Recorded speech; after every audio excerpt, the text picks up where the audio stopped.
Hey everyone, in this new video I'm gonna tell you about the human sexuality. But before I'm gonna explain this topic, let me introduce myself. My name is Stephanie Nenotek. I am a nurse student from grade 1 Reguler A, Poltekkes Kemenkes Kupang. And yeah, let's go to the first topic. In the first topic, I'm going to explain about the concept of human sexuality. Human sexuality is the capacity of humans to have erotic experiences and responses. A person's sexual orientation can influence their sexual interest and attraction for another person. Sexuality may be experienced and expressed in a variety of ways, including thoughts, fantasies, desires, beliefs, attitudes, values, behaviors, practice, roles, and relationships. These may manifest themselves in biological, physical, emotional, social, or spiritual aspects. The biological and physical aspect of sexuality largely concern the human reproductive function, including the human sexual response cycle and the basic biological drive that exists in all species. Physical and emotional aspects of sexuality include bonds between individuals that express through profound feelings or physical manifestation of love, trust, and care. Social aspects deal with the effects of human society on one's sexuality, while spirituality concerns an individual's spiritual connection with others. Sexuality also impacts and is impacted upon by cultural, political, legal, philosophical, moral, ethical, and religious aspects of life. And this is the translate of the concept of human sexuality. If you guys want to read this, just have to pause my video. Okay, next, I'm gonna explain about the three personality structure system. Psychoanalysis in terms of the concept of personality structure and dynamics means that in the psychoanalytic school, there is a distinctive personality structure with unique dynamics, which is different from other schools. In this flow, the personality structure has three main systems, namely the first, the animal level or the id, the second is the rational level or the ego, and the third is the moral level or superego. Now I'm gonna explain about the three personality structure system. The first one is the animal level or the id. The id is the source of all physical energy. This id contains impulses that come from biological needs and impulses that regulate behavior. The id has been in the soul since infancy. Because the id is an unconscious working system, all the characteristics of the unconscious apply on it, such as immoral, unaffected by pleasant time, don't care about reality, don't self-harm themselves, and most importantly work on the principle of pleasure. The second one is the rational level or the ego. The ego is a system that works on the principle of reality. In addition, the ego also works on the basic secondary thought processes. It means that interpreting the reality of the ego using logic. In addition to logic, which includes secondary thinking processes, are perception and cognition. With the secondary thought process, the ego tests reality. The third one is the moral level or superego. The superego is a system that contains cultural norms, social values, and procedures that have been absorbed by the soul. The superego is essential an outgrowth of the ego, which at some point dissociates itself from the ego. Although the superego has functions that are contrary to the id, both are known by the ego. The task of the ego is to strategize behavior in such a way that desire of both parties are fulfilled and at the same time in accordance with reality. The ability of the ego to balance the energies of the id and the superego is very important for personality. If the energy of the superego is too great, then the person concerned will always be doubtful, afraid, and constrained. However, if the energy of the id is too large, someone will appear who is impulsive arbitrarily and ignores the rules of society and social values. The next topic is about physical sexual development. The human development is basically determined by the development and change of heterogeneous areas. In this case, the terms of physical sexual is often heard, as according to Sigmund Freud, a person's sexual development also determines his personality. In this case, Freud divides physical sexual development into 5. These 5 are called libido. These phases include the oral phase, the anal phase, the phallic phase, the latency phase, and the last one is the genital phase.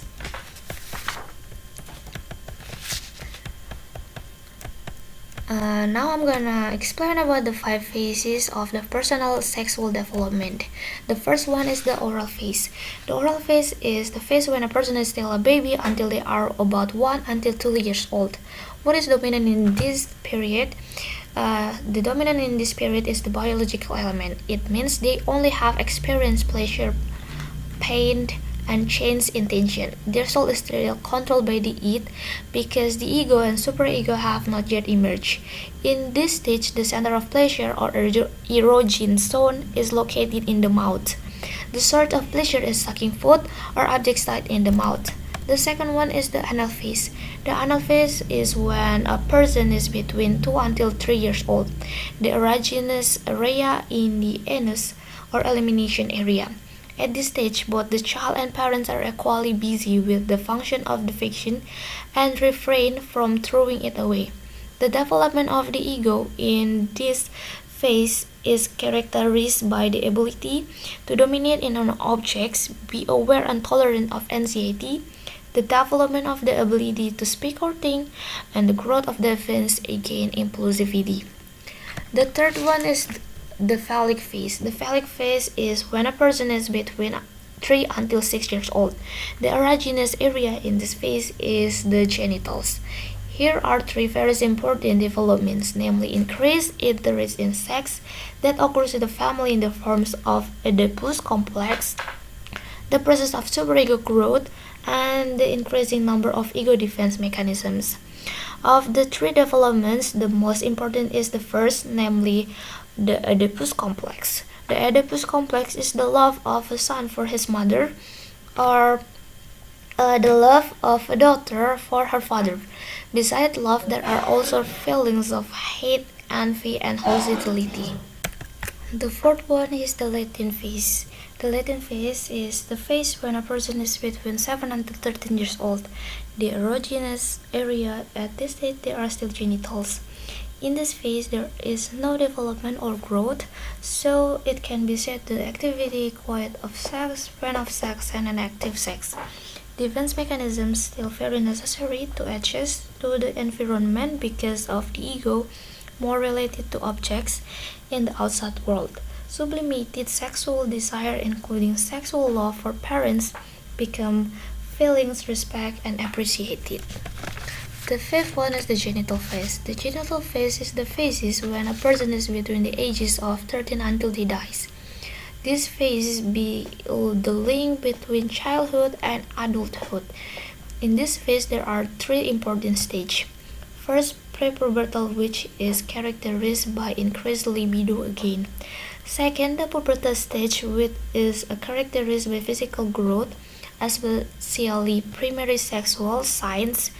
That example is for a man, there is a change in voice, the growth of the Adam's apple, the penis and testicles increase in size, the occurrence of erection and ejaculation, a muscular body, the growth of mustache and hair around the pubic and armpits, and then for a woman, characterized by enlarged breasts, white hips, and hair growth in the armpits and around the pubic area. The second one is a secondary sexual sign, and the example is a menstruation for the girl and a wet dream for the boys. At this stage, masturbation often occurs. And third, the adaptation marked by the ability to adapt the sexual urge and sudden physical change. Narcissistic attitude shift to love to other people, first to the same of gender, then to the different gender. Usually this stage ends when the teenagers have become socialized adults. The next topic is about the sexual orientation. Sexual orientation is the emotional, sexual, and romantic attraction that an individual feels towards another individual. According to experts, sexual orientation is not something that an individual chooses. These experts agree that a person's sexual orientation cannot be changed. Some people may have been aware of their sexual orientation since childhood. However, some other individuals need sexual experience first to be able to identify their sexual orientation. The next one I'm gonna explain about the types of sexual orientation. There are various types of sexual orientation identified by each individual. Some of the famous include: first, heterosexual. Heterosexual means an orientation that makes a person attracted to the opposite sex. For example, a man is emotional and sexually attracted to a woman, and a woman is emotional and sexually attracted to a man. The second one is the homosexual. Homosexual is the orientation of individuals who have physical, emotional, sexual, and romantic attraction to other individuals of the same gender. Men who are attracted to other men are often called gay, meanwhile women who are also attracted to women are referred to as lesbian. The third is the bisexual. Bisexual, often abbreviated as bi. Bisexuality is the attraction of an individual with two genders, one's own and the other's gender. For example, there is a woman who likes men but is also attracted to a woman. Fourth is asexual. People who identify as asexual will not be sexually attracted to other individuals. Even though they do not have sexual attraction, asexual individuals still have desire to have love.